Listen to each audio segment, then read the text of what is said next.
16 श्राद्ध में ऐसा नहीं है कि कोई पुण्य का कार्य नहीं करना चाहिए, या ये मत करो, या फ्रिज मत लाओ, या नया मकान मत लाओ, या प्रॉपर्टी का सौदा मत करो, या ये मत करो, वो मत करो।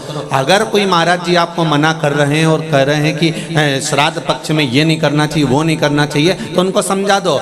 अगर पितृ हमारे पूर्वज हैं, अगर हमने कोई सौदा करा है, हम कोई सामग्री लेकर आए हैं, कोई पुण्य का कार्य कर रहे हैं, कोई अच्छा कार्य कर रहे हैं और हमारे पितृ हैं, तो ये निश्चित है कि 16 श्राद्ध में हम कोई कार्य करेंगे तो हमारे पूर्वज बड़े खुश होकर हमको आशीर्वाद प्रदान करेंगे।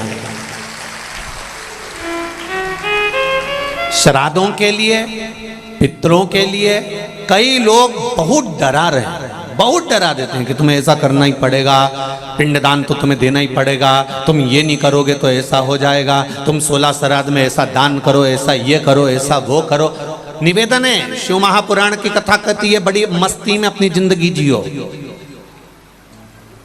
बड़ी मस्ती में जियो, अपने जीवन को सार्थक करने के लिए करो। आप तर्पण करना है तर्पण करो, पिंड करना है पिंड करो, गया जी करना है गया जी करो, ब्रह्म कपाली करना है ब्रह्म कपाली करो, तुम्हारा मन पड़े जो करो। पर सबसे बड़ा आनंद यही है कि कैसे भी हम अपने, चाहे पितृ हो चाहे देवता हो, हम उनका गुणगान, उनका स्मरण हृदय चित्त से करें।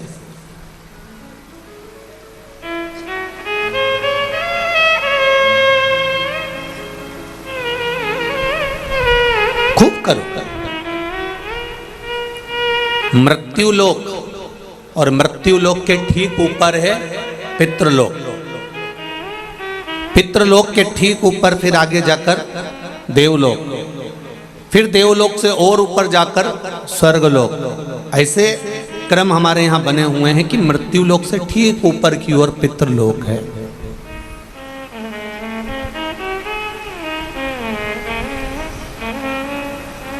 स्वयं अंतरिक्षी ने राजा निमि को पितरों की महत्वता समझाई थी।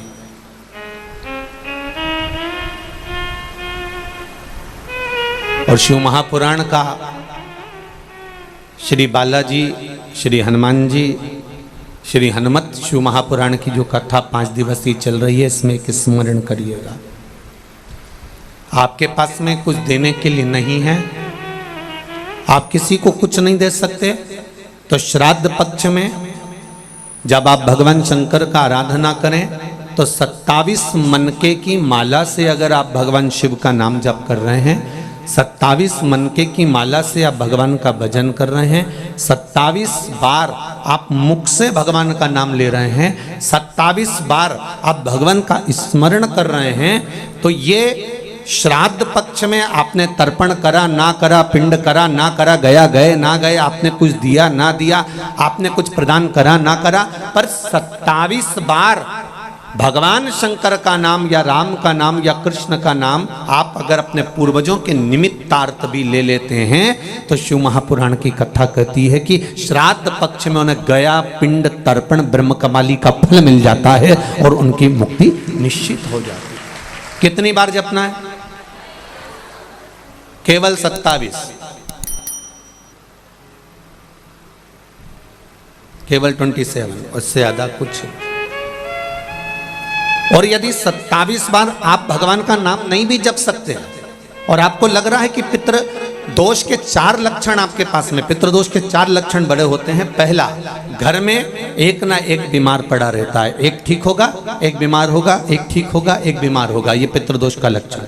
दूसरा, 1 रुपये कमाया 1.25 रुपये खर्च हो रहा है, कहीं ना कहीं पैसा आके रखाता है और 2-3 दिन में पैसा चले जाता है, साथ में रखा हुआ भी धन जा रहा है, पितृदोष का लक्षण है। तीसरा, घर में जितने सदस्य हैं आपस में किसी ना किसी बात के पीछे उनमें क्लेश बना रहता है, मन मुटाव बना रहता है, थोड़ी थोड़ी बात में कुछ ना कुछ क्लेश हो जाता है। 5वां, घर के बच्चे चिड़चिड़ प्रवृत्ति के होते जा रहे हैं, तो ये 4 लक्षण पितृदोष के बताए हैं। इन पितृदोष का निवारण आप गया जी चले जाएं, ब्रह्म कपाली करा लें, या तर्पण दे दें या पिंड दे दें, उससे अधिक फल शिव महापुराण की कथा कहती है। आप शंकर भगवान के मंदिर में जब 1 लोटा जल लेकर जाते हैं, शिव जी को 1 लोटा जल जब समर्पित करते हैं, तो उस जल को धीरे धीरे 27 बार आप पंचाक्षर मंत्र, षडाक्षर मंत्र या श्री शिवाय नमस्तुभ्यम बोलकर अपने पूर्वजों का स्मरण कर कर जो 16 दिन उस एक ही कलश, बार बार 27 बार कलश नहीं भरना है। जो लोटा भरकर लेकर गए हो, कलश भरकर लेकर गए हो, उसी को 27 बार आपको केवल शिव जी पर गिराना है। जो 27 बार जल एक ही कलश का समर्पित कर देता है, उसके पूर्वजों को तुरंत मुक्ति फल प्राप्त हो जाता है। उसको फिर तर्पण आदि की जरूरत नहीं पड़ती। जल तो रोज चढ़ाते हो ना आप लोग, रोज जाते हो ना।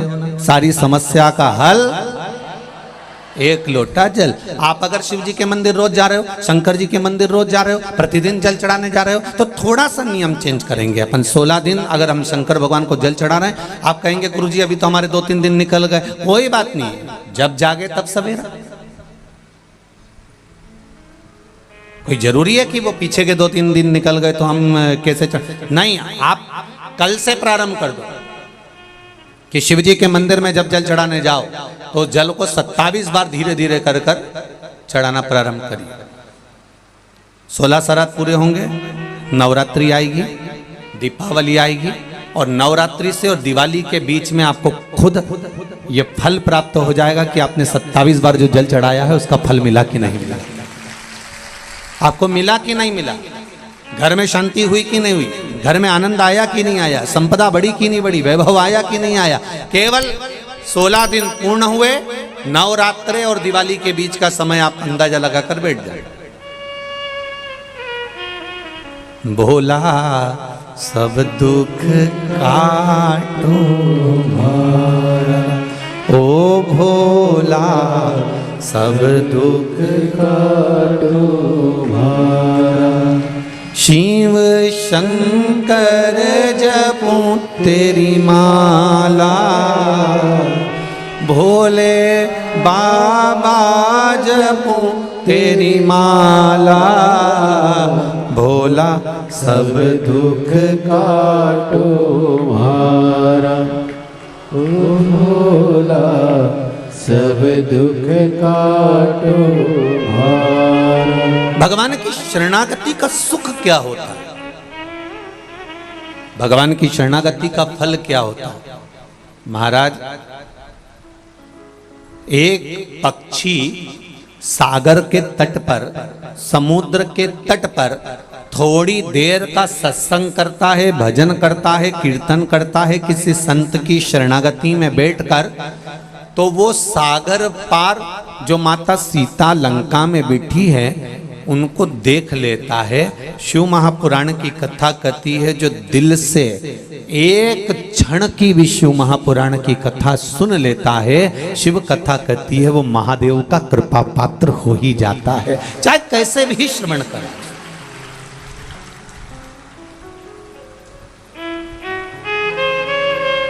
आप दिल से बस उसको स्मरण करो। 27 बार नाम ले लो या 27 बार जल समर्पित कर लो, या 27 मनके की माला से स्मरण कर लो।